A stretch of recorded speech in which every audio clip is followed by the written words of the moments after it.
नमस्कार दोस्तों, मैं दिलीप पाठक आप सभी का अपने YouTube चैनल पाठक एग्रो फाउंडेशन में स्वागत करता हूं। मेरे प्यारे बच्चों, केमिस्ट्री में हमारा जो चैप्टर चल रहा था वो चल रहा था आयनिक साम्य। आयनिक साम्य के अंदर 7 लेक्चर हम कंप्लीट कर चुके हैं। कुछ बच्चे सोच रहे होंगे सर अभी और कितने लेक्चर चलने वाले हैं इसके। देखिए मेरे बच्चों, ये जो आयनिक साम्य जो अपना चैप्टर है ना, ये थोड़ा लंबा चैप्टर है। सारे के सारे जो वीडियो लेक्चर्स हैं लगभग 50 मिनट के या 1 घंटे के अपलोड किए गए हैं।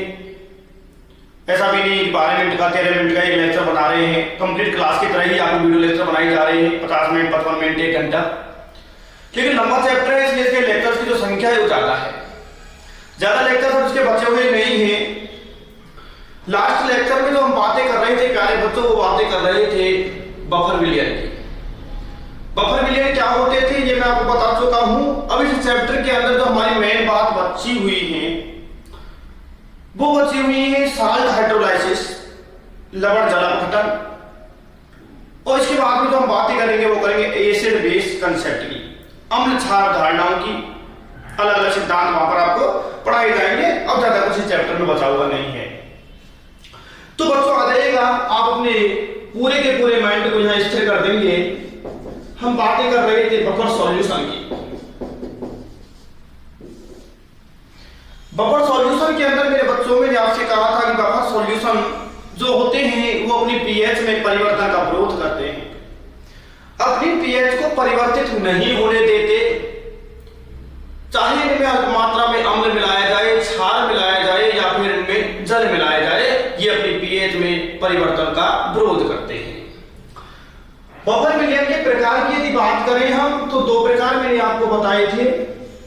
पहला था हमारा साधारण बफर और दूसरा प्रकार था हमारे प्यारे बच्चों मिश्रित बफर।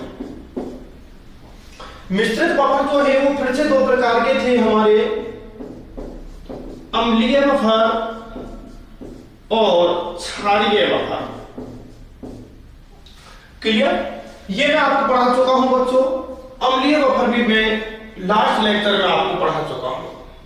आज हम बातें करने वाले हैं क्षारीय बफर के बारे में। आप पूरा ध्यान यहां पर ले आएंगे मेरे भाइयों बहनों। आइए बताते हैं आपको बेसिक बफर, क्षारीय बफर।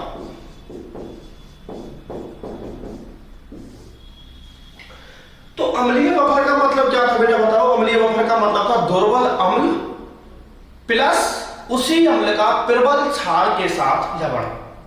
क्लियर? उसी परिभाषा को हम यहां उल्टा करते हैं। क्षारीय बफर का मतलब क्या हो गया? दुर्बल क्षार, दुर्बल क्षार प्लस उसी क्षार का प्रबल अम्ल के साथ लवण। तो ये हमारा हो गया है क्षारीय बफर, दुर्बल क्षार। और उसी क्षार का कौन से अम्ल के साथ सॉल्ट बनाएंगे? स्ट्रॉन्ग सॉल्ट, स्ट्रॉन्ग एसिड के साथ में, मतलब प्रबल अम्ल के साथ में हम उसका लवण बना देंगे। क्लियर? अब दुर्बल क्षार क्या होते हैं ये मैंने आपको बता रखे हैं कि फर्स्ट ए और सेकंड ए वर्ग के हाइड्रोक्साइड को छोड़ करके बाकी के जो हमारे हाइड्रोक्साइड हैं वो दुर्बल हुआ करते हैं। जैसे इसके उदाहरण बनाते हैं बेटा। ये बताओ NH4OH,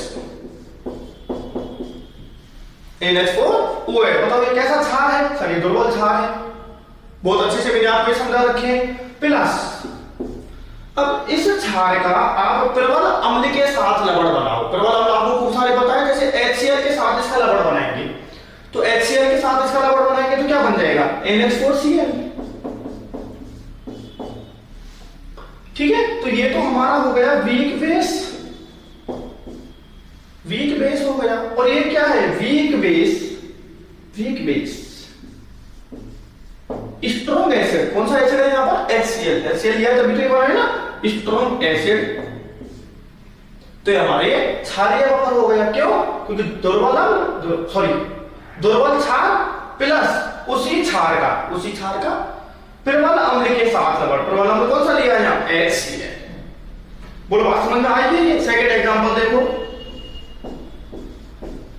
NH4OH प्लस, बताओ बेटा NH4OH कैसा क्षार है?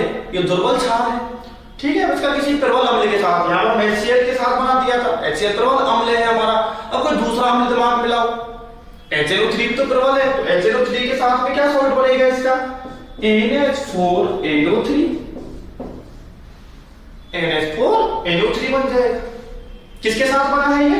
HNO3 के साथ। और HNO3 हमारा कैसा एसिड है? स्ट्रॉन्ग एसिड है HNO3।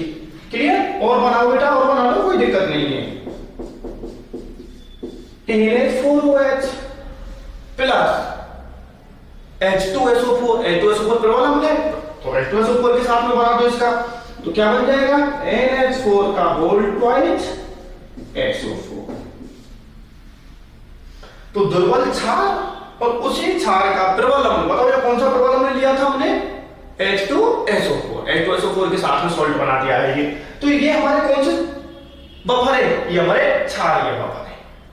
ये दुर्बल क्षार है, दुर्बल क्षार है, ये दुर्बल क्षार है, दुर्बल क्षार है। और दुर्बल क्षार का हमने किस चीज के साथ में? HCl के साथ बनाया सॉल्ट, HCl प्रबल अम्ल है। HNO3 के साथ बनाया, यहां पर HNO3 प्रबल अम्ल है। या H2SO4 के साथ बनाया, H2SO4 भी प्रबल अम्ल है। तो अब समझ में आ जाना चाहिए, क्लियर हो जाना चाहिए आपको। क्लियर है? तो बेटा ये बात थी हमारी किसकी? क्षारीय बफर की। अब क्षारीय बफर की पीएच देख लीजिएगा।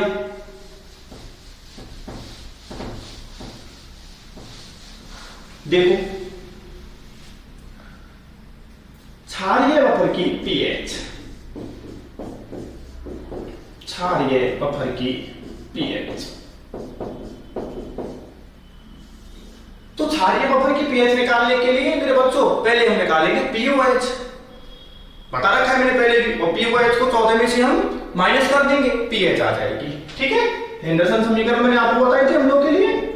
तो पीओएच बराबर, बता बेटा क्या हो जाएगा? PKb plus log salt concentration, लवण की सांद्रता, बटे बेस कंसंट्रेशन। ये लो बेटे, ठीक है। जब हमने अम्लों के लिए निकाला था हमने, तो क्या लिखा था? पीएच, पीएच निकालते हैं वहां, पीएच बराबर पीकेए, अम्लों का के होता है तो पीकेए प्लस लॉग साल्ट बटे एसिड, अम्लीय बफर के लिए था। और क्षारीय बफर के लिए क्या हो गया हमारा? पीओएच बराबर pKb plus log salt concentration upon base concentration, ठीक है। और पीओएच निकल जाए तो पीएच निकालने में दिक्कत है नहीं, पीएच तो आराम से निकाल देंगे। फिर हम कैसे? 14 माइनस पीओएच, जो पीएच का मान आए, पीओएच का मान आएगा, उस मान को हम 14 में से घटा देंगे और हमारा मान आ जाएगा पीएच का। बोलिए मेरे बेटा कोई समस्या है? नहीं है? इस पर आधारित एक क्वेश्चन देख लीजिएगा कि किस तरह पूछ सकता है। फॉर्मूला याद कर दिया है आप लोगों ने? चलिए प्यारे भाइयों और बहनों, देखिए तो क्वेश्चन देखेंगे बेटे। NH4OH के लिए Kb का मान, Kb B का मतलब क्या? बेस, क्षार के लिए Kb होता है, NH4OH क्षार तो है आपको पता है, का मान 5 गुणा 10 की घात माइनस 4 है। तो 5 मोलरिटी NH4Cl and 2.5 NH4OH विलयन की पीएच ज्ञात कीजिए।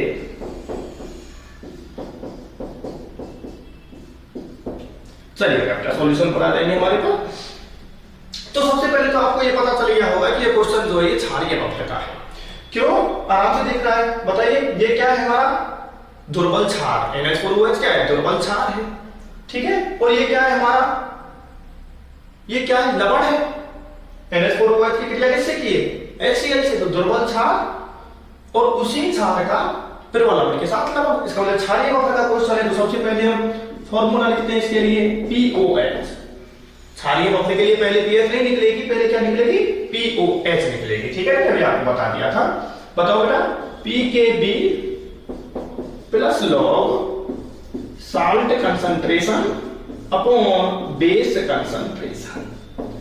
ठीक है, दोनों की कंसंट्रेशन हमारे लिए दी हुई है। ये हमारा साल्ट है, ठीक है, साल्ट की कंसंट्रेशन 5 ml है और बेस की कंसंट्रेशन 2.5 ml है। ठीक है, तो बेटा पीकेबी पहले निकालना पड़ेगा हमें, क्योंकि हमें क्वेश्चन किसका मान दे रखा है, केबी का।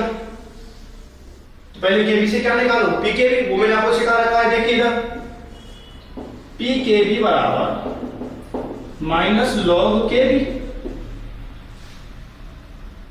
पीकेबी बराबर माइनस लॉग केबी। पीकेबी बराबर माइनस लॉग 5 गुणा 10 की घात माइनस 4। पीकेबी बराबर, ये मैंने खूब आपको पीएच वाले क्वेश्चन में खूब सिखा रखे लोग। घात को आगे लेके आओ, 4 माइनस लॉग 5, 4 माइनस लॉग 5। देख तो रहा है ना, कैमरे की नजर में हो, ठीक है। 4 माइनस 0.70, लॉग 5 का मान मैंने आपको बता रखा है 0.69 बताया था, 0.70 ले सकते हो, लगभग वही है। तो कितना हो गया बेटा ये 3.30।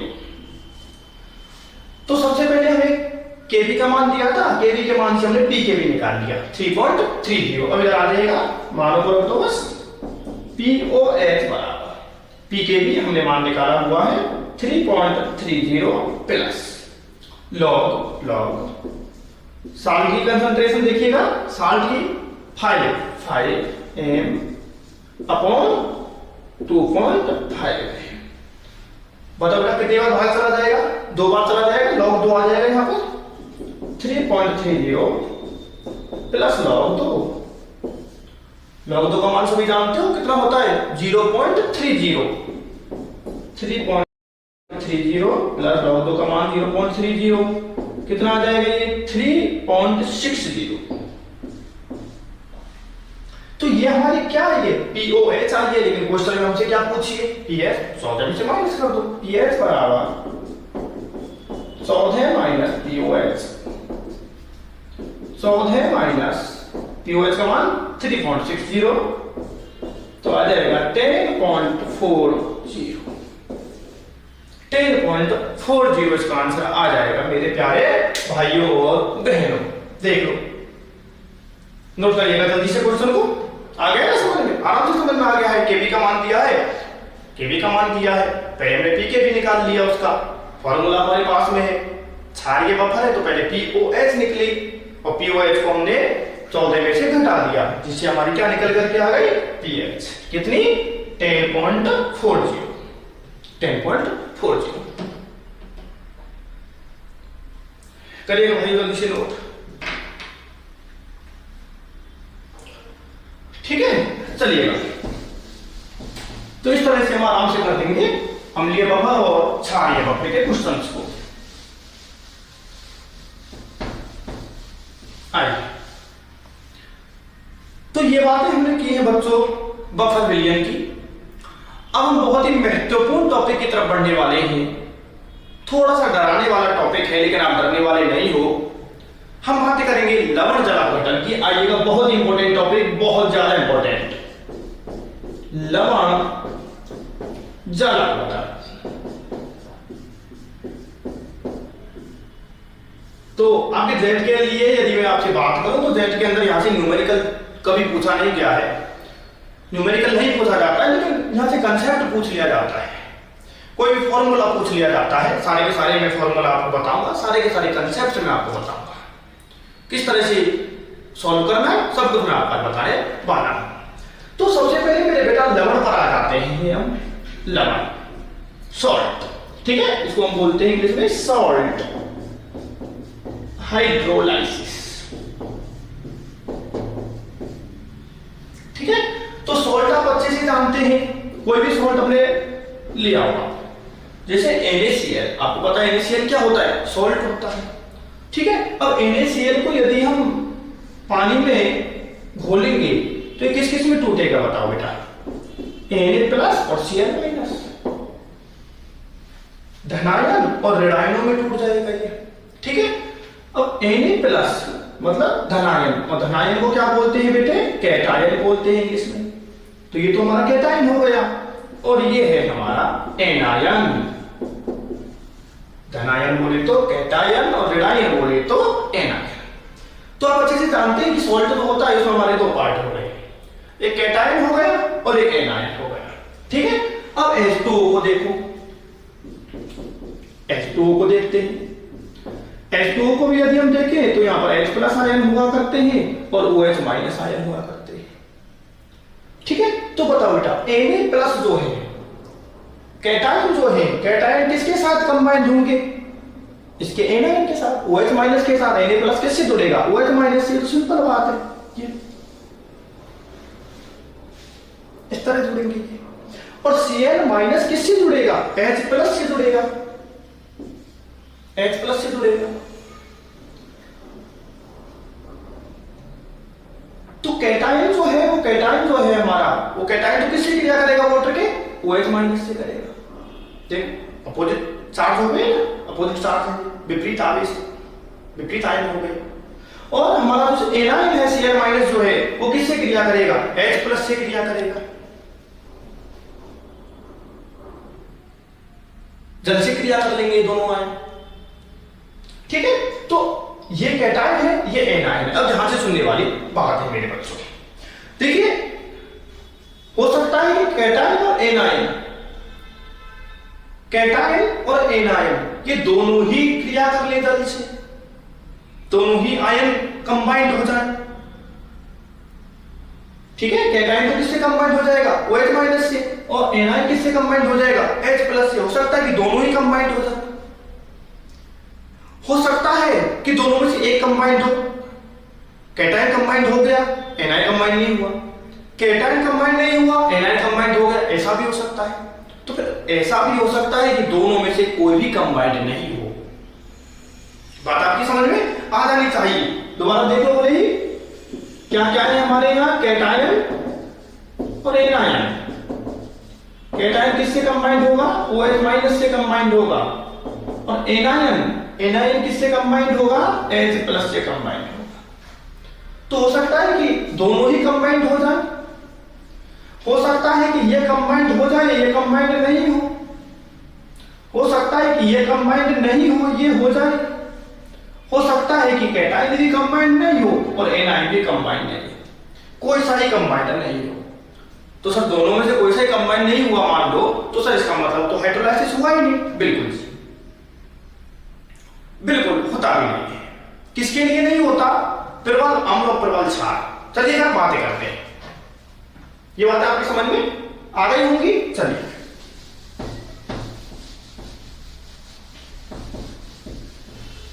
तो बेटे सबसे पहले हम देखते हैं साल्ट को। साल्ट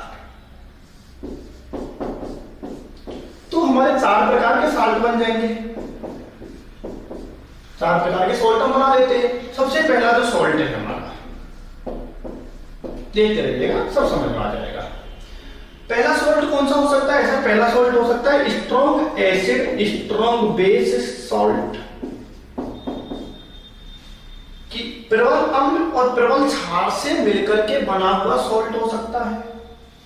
सेकंड बात करते हैं, हो सकता है कि sir week acid strong base, कि अम्ल तो हमारा दुर्बल हो और क्षार हमारा प्रबल हो, तो उससे भी हमारा सॉल्ट बन जाएगा। थर्ड कैटेगरी हो सकती है कि strong acid weak base, strong acid weak base salt, ठीक है। और चौथी कैटेगरी हो सकती है कि दोनों ही वीक हो, weak acid weak base salt. तो इस तरह से हमारे सॉल्ट हाइड्रोलाइसिस के अंदर हम 4 कैटेगरी लेकर के आए हैं, और चारों ही कैटेगरी का हाइड्रोलाइसिस हम देखने वाले हैं। पहली कैटेगरी हमारी स्ट्रॉन्ग एसिड स्ट्रॉन्ग बेस, दूसरी है वीक एसिड स्ट्रॉन्ग बेस, तीसरी बोलो बेटा कौन सी है, तीसरी हमारी स्ट्रॉन्ग बेस, तीसरी देखिए स्ट्रॉन्ग एसिड, वीक बेस, और चौथी दोनों ही वीक हैं। तो चारों कैटेगरी पर आप आ जाएंगे। सबसे पहले जो महत्वपूर्ण बात है वो सुनिए। सबसे पहले तो बेटा इनके एग्जाम्पल आपको पता होना चाहिए, आप आराम से बना सकते हैं। मैंने आपको सारे के सारे एसिड बता रखे हैं, कौन वीक है कौन स्ट्रॉन्ग है, सारे के सारे मैंने आपको बेस भी बता रखे हैं। ठीक है, आइए बात आइएगा मेरे example strong acid strong base. तो बताओ बेटा इसका एग्जांपल क्या क्या बन जाएगा हमारा? NaCl बन जाएगा, क्योंकि किस किस से बना है? HCl और NaOH। HCl स्ट्रॉन्ग एसिड है और NaOH स्ट्रॉन्ग बेस है। ठीक है, NaBr एग्जांपल कोई पूछेगा आपके डेट में, ज्यादा हाई लेवल पर नहीं पहुंचेगा वो एग्जांपल, इसलिए सबसे पहले बता रहा हूं मैं। NaCl NaBr स्ट्रॉन्ग एसिड कौन सा? HBr, और स्ट्रॉन्ग बेस NaOH। ठीक है, स्ट्रॉन्ग एसिड है, स्ट्रॉन्ग बेस से बना है ये NaNO3। ठीक है, किस किस से बना है? NaOH जो कि स्ट्रॉन्ग बेस है, और HNO3 जो कि स्ट्रॉन्ग एसिड है। स्ट्रॉन्ग बेस है और स्ट्रॉन्ग एसिड है। और बताओ बेटा CaCl2।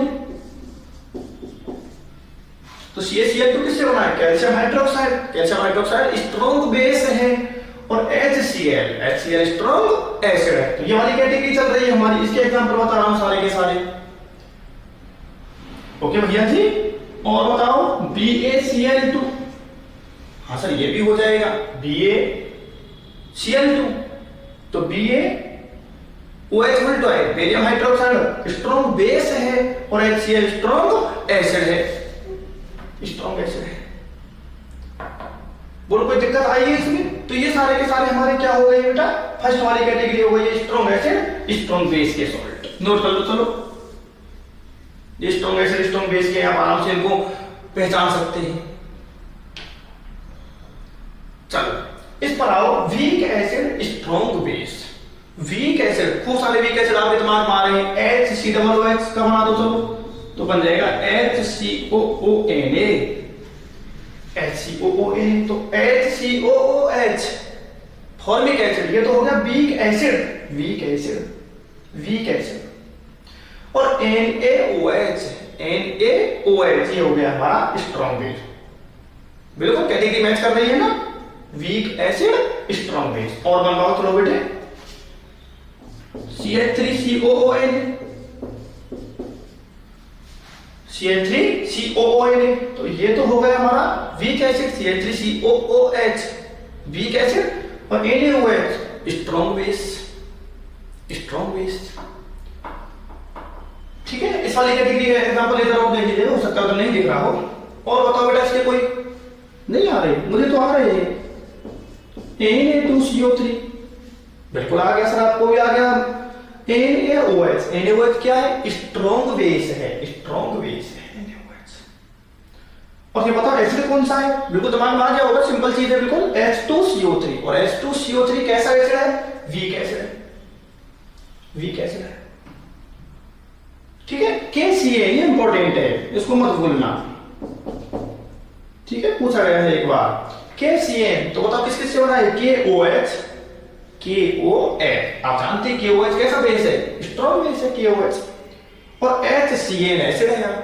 HCl कैसा एसिड है? वीक एसिड है। ठीक है, तो मैंने इसके आपको चार एग्जांपल बता दिए। K2CO3 भी हो सकता है बिल्कुल Na2CO3 की तरह। तो सेकंड कैटेगरी के मैंने आपको चार एग्जांपल बता दिए, चार को नोट डाउन कीजिएगा जल्दी से। ठीक है, बनाना सीख गए हो। इनके अलावा भी यदि कोई आता है तो आप बना सकते हो। इस पर आइएगा थर्ड कैटेगरी पर, मैं थोड़ा मिटाता हूं। कर लिया है आप लोगों ने? पॉज करो, नोट करो। चलो अब आइएगा थर्ड कैटेगरी के एग्जांपल्स पर।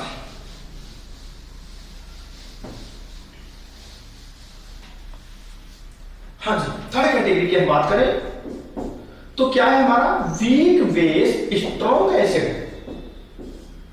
कि बेस जो है आपका वो वीक होना चाहिए, और एसिड जो है वो स्ट्रॉन्ग होना चाहिए। ठीक है, तो वीक बेस हम दिमाग में लेके आते हैं। वीक बेस सर मेरे दिमाग में आ रहा है NH4OH, ये वीक बेस है। स्ट्रॉन्ग एसिड, स्ट्रॉन्ग एसिड जैसे हमारा HCl, तो HCl से क्रिया करेगा, ये तो बताओ क्या बना देगा सर? ये बना देगा NH4Cl। तो वीक तो बेस है यहाँ पर NH4OH, NH4OH बेस है यहाँ पर जो कि वीक है, और HCl स्ट्रॉन्ग एसिड है, NH4Cl बन जाएगा। ठीक है, इसी तरह से हमारा बताओ बेटा, और बताओ ZnCl2 बन जाएगा, zinc hydroxide weak base, triple क्षार होता है जिंक हाइड्रोक्साइड, और HCl के साथ क्रिया की इसने, HCl प्रभाव पूरा करता है। FeCl3 ये भी सी कैटेगरी में आ जाएगा। फेरिक हाइड्रोक्साइड तो हमारा क्या है, वीक बेस है, और HCl क्या है हमारा, स्ट्रॉन्ग एसिड है। ठीक है, डी कैटेगरी पर आते हैं, दोनों ही वीक, एसिड भी वीक और बेस भी वीक। चलो तो ऐसे एग्जांपल लाओ, एसिड भी वीक हो और बेस भी वीक हो, बिल्कुल ला सकते हो। CH3COONS, वाह सर आ गया बिल्कुल समझ में। CH3COOH वही तो एसिड है यहाँ, कैसे एसिड है, वीक, और NH4OH वीक बेस है, वीक एसिड वीक बेस, दोनों ही वीक ले लिए हैं। और देखो AgCa बिल्कुल समझ में आ गया, AgOH और HCl इन दोनों की क्रिया से बनाया ना ये, तो AgOH weak base, HCl weak acid, weak base AgOH, HCl weak acid. ठीक है, और देख लो एक NH4Cl, तो वीक बेस, कौन सा बेस, NH4OH वीक बेस, और HCl वीक एसिड। तो ये मैंने आपको मेरे बच्चों चारों ही कैटेगरी के एग्जांपल बता दिए हैं, वीक एसिड वीक बेस भी आपको बता दिए, नोट कीजिएगा जल्दी से।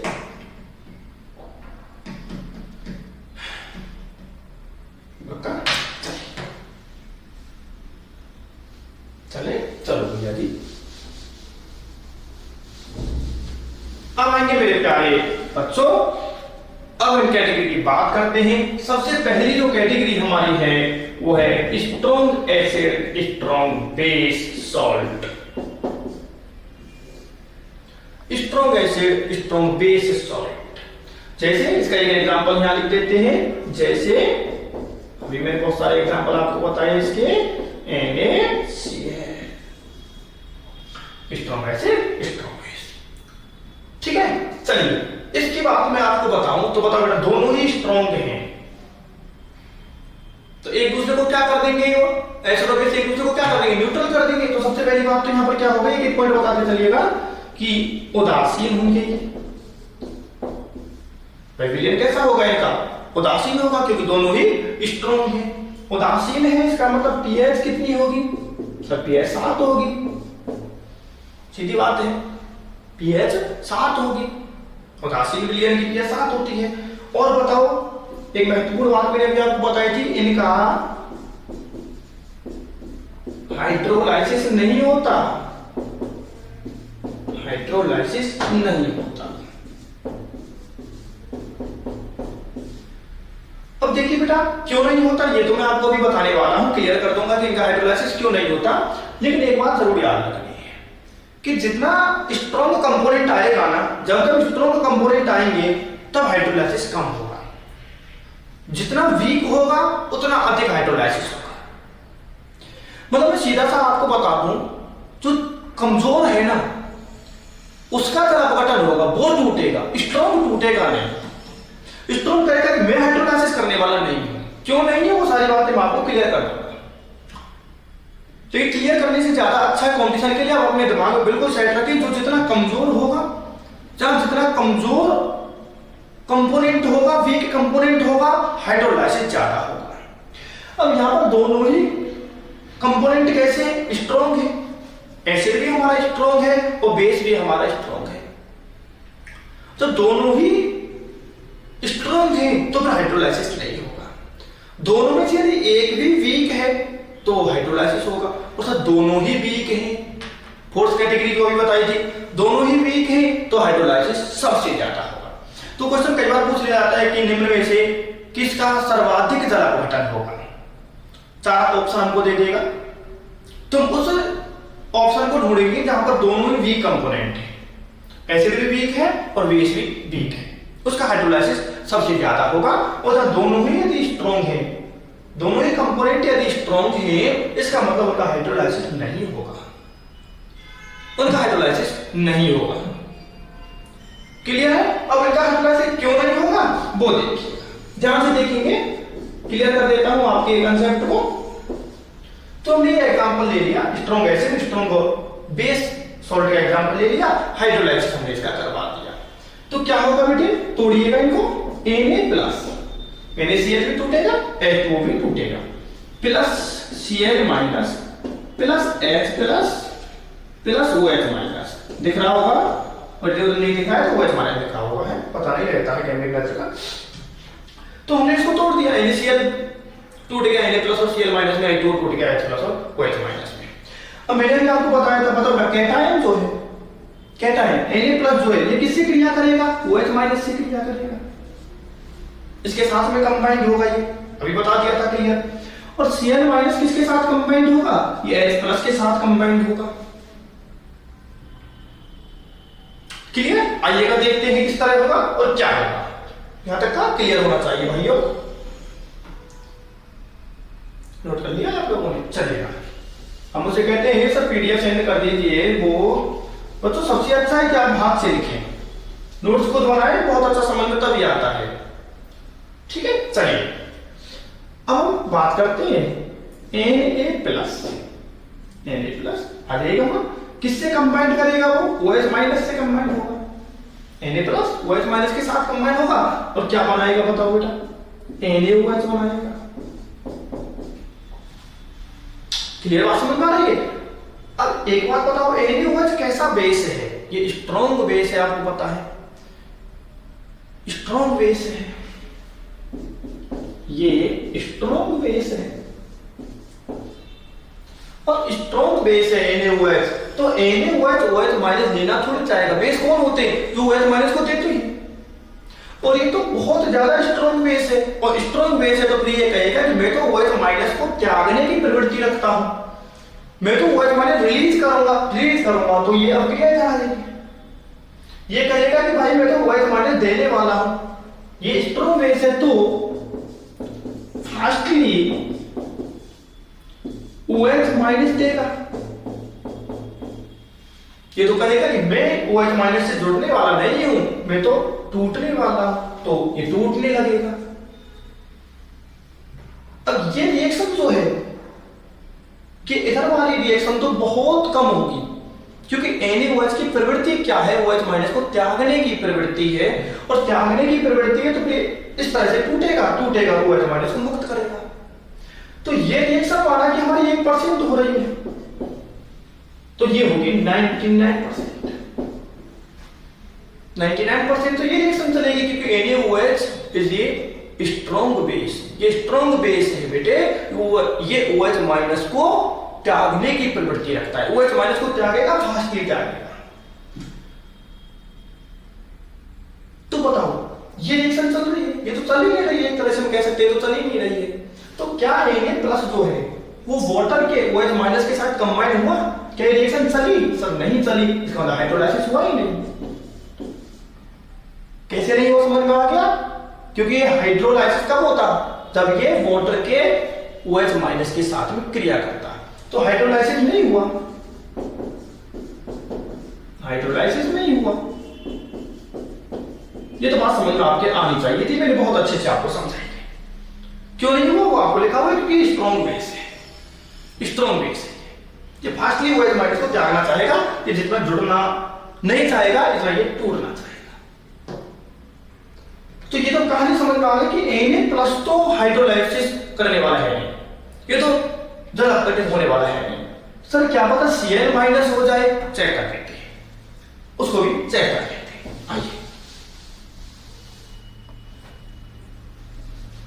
हाँ जी भैया जी, Cl माइनस बताओ ये वाटर के कौन से कंपोनेंट से जुड़ेगा, H प्लस से जुड़ेगा, क्या बनाएगा, HCl बनाएगा। सर कहानी फिर वही आ गई कि HCl ये स्ट्रॉन्ग एसिड है, और स्ट्रॉन्ग एसिड है, बताओ बेटा एसिड की क्या नेचर होती है, वो H प्लस को रिलीज करे, तो HCl कहेगा भाइयों, मैं इस तरह रहने वाला नहीं हूं। आप यदि सोच रहे हो कि मैं ऐसे ही बैठा रहूंगा तो मेरी ये नेचर नहीं है, मेरा स्वभाव ऐसा नहीं है भाइयों। मैं तो H प्लस को रिलीज करूंगा, मैं तो वापिस आऊंगा, मैं तो H प्लस मुक्त करूंगा, क्योंकि मैं तो प्रबल अम्ल हूं और आप मुझसे यही आशा करते हो कि मैं फास्टली H प्लस दूं, और आशा करते हो तो मैं पक्का दूंगा। बिल्कुल ऊपर वाली बात आ गई। तो यदि ये रिएक्शन हमारी 1% हुई भी है तो ये कितने परसेंट हो गई? 99%, क्योंकि तो इधर आना चाहिए, टूटना चाहेगा। बिल्कुल एक ही बात। ये स्ट्रॉन्ग एसिड है तो फास्टली H प्लस देगा, तो फास्टली H प्लस देगा। तो देखिएगा, ना तो Na प्लस हाइड्रोलाइसिस हुआ, ना तो ये हाइड्रोलाइज हुआ, और ना Cl माइनस हो रहा है। Cl माइनस के H प्लस के साथ जुड़ना नहीं चाह रहा है, मैं नहीं जुड़ूंगा, नहीं जुड़ना चाह रहा है, तो इसका भी हाइड्रोलाइसिस नहीं हुआ।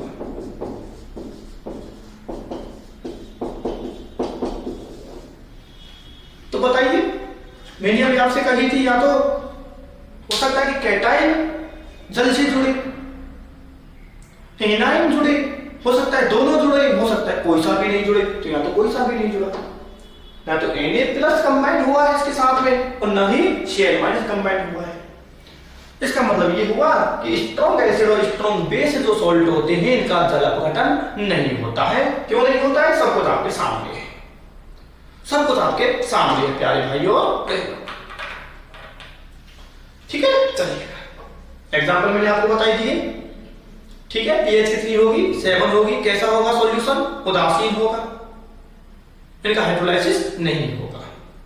क्यों नहीं होगा? क्योंकि एक भी कंपोनेंट वीक नहीं है, दोनों ही कंपोनेंट एसिड भी स्ट्रॉन्ग है और बेस भी स्ट्रॉन्ग है।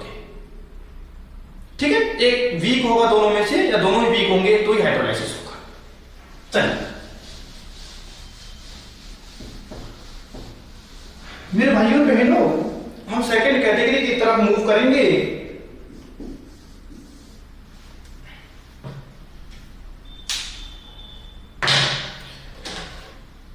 बी जो कैटेगरी है हमारी, वो है weak acid strong base salt. Weak acid strong base आ जाएगा, कोई घबराने की बात नहीं है। एग्जांपल तो आपको सारे के सारे मैंने बताई दिए। ठीक है, बताओ इसका कोई एग्जांपल बता दो, जैसे CH3 COONA। ठीक है, एक एग्जांपल अपने दिमाग में जरूर रखा। तो CH3COOH ये तो हमारा वीक एसिड हो गया, और NaOH ये हमारा स्ट्रॉन्ग बेस हो गया। तो सबसे पहली बात है, हम जनरल बात करते हैं। बताओ बेटा, बेस कैसा है? स्ट्रॉन्ग है। बेस स्ट्रॉन्ग है और एसिड वीक है, तो सीधी सी बात आपको पता चल गई कि सर ये इनका जो सॉल्यूशन होगा, बेस स्ट्रॉन्ग है तो क्षारीय होगा, और क्षारीय है इसका मतलब pH तो 7 से ज्यादा।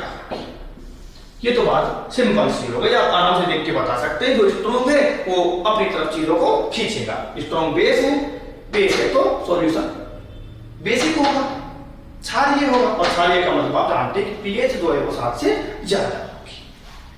क्लियर है मेरी बात? चलिएगा, अब इनका जो विलयन है, अब देखिएगा, इसको देखिएगा। अब हमारा बेटा CH3COONA है। ठीक है, तो आपको अच्छी तरह से पता है कि हमारा ये जो कंपोनेंट है, ये तो कैसा है? वीक एसिड है, वीक कंपोनेंट है ये तो। और ये जो है हमारा, ये कैसा है? स्ट्रॉन्ग बेस है, ये स्ट्रॉन्ग है। क्लियर? अभी मैंने आपको अच्छी तरह से बता दिया था, बार बार से इतनी सारी कहानियां हम खोलेंगे नहीं, सारी समझा दी। तो बताओ बेटा, इसका तो हाइड्रोलाइसिस होगा, वीक का तो हाइड्रोलाइसिस होगा,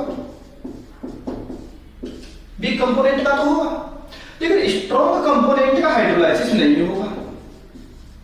ये सारी बातें मैं आपको क्लियर कर चुका हूं ऑलरेडी, पूरी बातें समझा। सॉरी, इसका हाइड्रोलाइसिस नहीं होगा।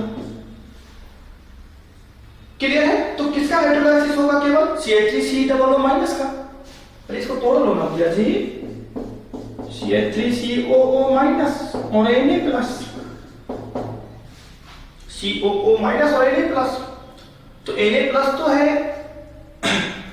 स्ट्रॉन्ग कंपोनेंट NaOH, ठीक है। तो इसका हाइड्रोलाइसिस तो नहीं होगा, लेकिन इसका हाइड्रोलाइसिस होगा। यहां से एक बहुत अच्छी बात निकल के आएगी। तो बताओ या धनायन का हाइड्रोलाइसिस हुआ है या ऋणायन का? ऋणायन का। धनायन का तो हाइड्रोलाइसिस हुआ ही नहीं, तो इसलिए इसको हम ऋणायनिक जल अपघटन कहते हैं बेटा, ऋणायनिक जल अपघटन।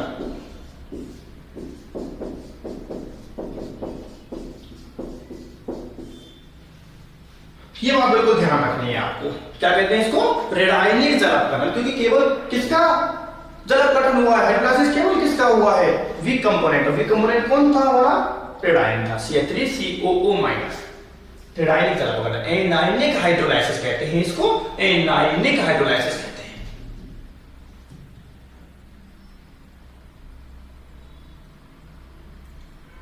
बोलिए, बात क्लियर है? पक्का?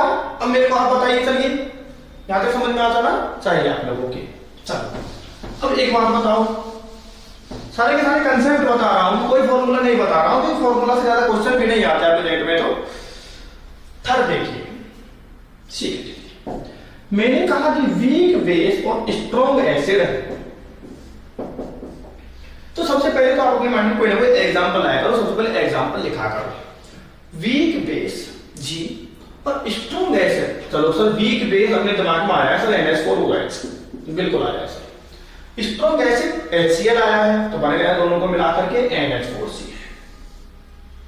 NH4Cl। अब इसको तोड़ो, NH4+ और Cl-। अब NH4OH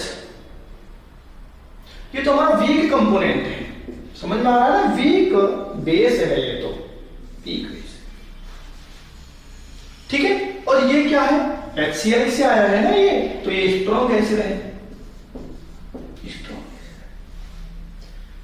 ठीक है। अब आपको पता है कि स्ट्रॉन्ग का तो हाइड्रोलाइसिस होने वाला है नहीं, इसका तो हाइड्रोलाइसिस होगा नहीं, स्ट्रॉन्ग का तो हाइड्रोलाइसिस होगा नहीं।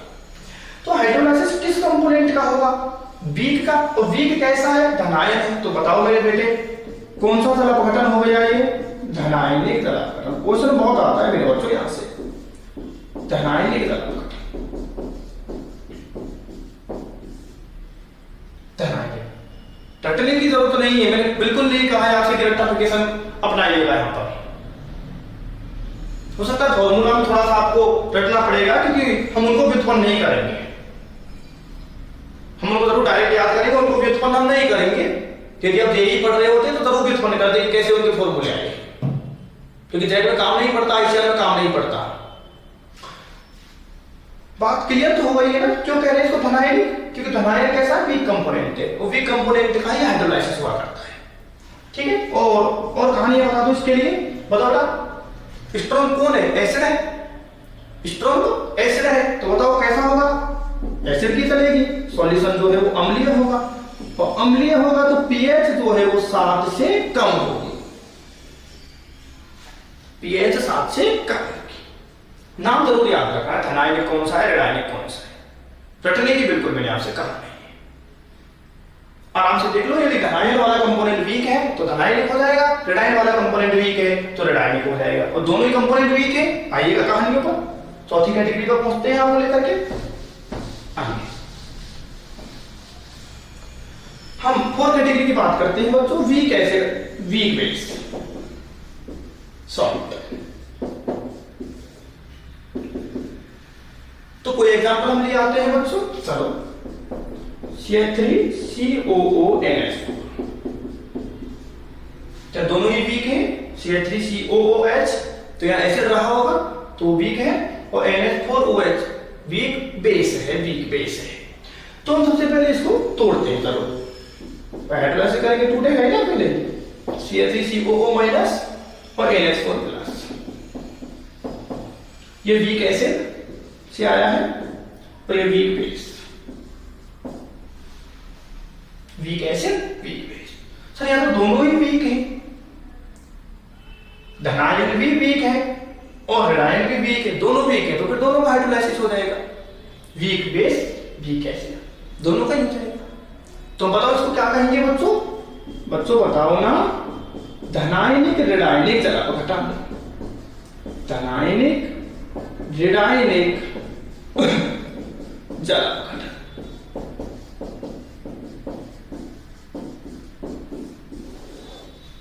बोलेगा अरे बेटा बात समझ में आई है नहीं आई है, आराम से निकाल देंगे ना, क्योंकि दोनों का ही हाइड्रोलाइसिस होगा, दोनों ही कंपोनेंट वीक हैं, ये भी वीक कंपोनेंट है और ये भी वीक कंपोनेंट है, दोनों का हाइड्रोलाइसिस होगा, इसलिए हम इसको कह देंगे कैटायनिक एनायनिक हाइड्रोलाइसिस।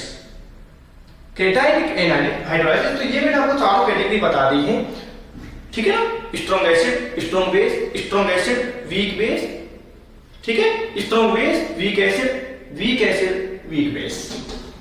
बोलो कोई दिक्कत हो तो क्लियर हो गई सारी कहानियां, या फॉर्मूला जरूर रह गए हैं अभी चारों ही कैटेगरी के लिए। पहली कैटेगरी जो है उसमें तो फॉर्मूला पे आएगा भी नहीं, क्योंकि वहां हाइड्रोलाइसिस हुआ ही नहीं हुआ तो बच गए सूत्रों को याद करने से। क्लियर है प्यारे भाई और बहनों? तो बाकी की जो चर्चा है, इसका जो फॉर्मूला पोर्शन है वो हम नेक्स्ट मीटिंग में देखेंगे। इन सारी बातों को आप ध्यान से पढ़िएगा, बाकी चर्चा next meeting. Thank you very much.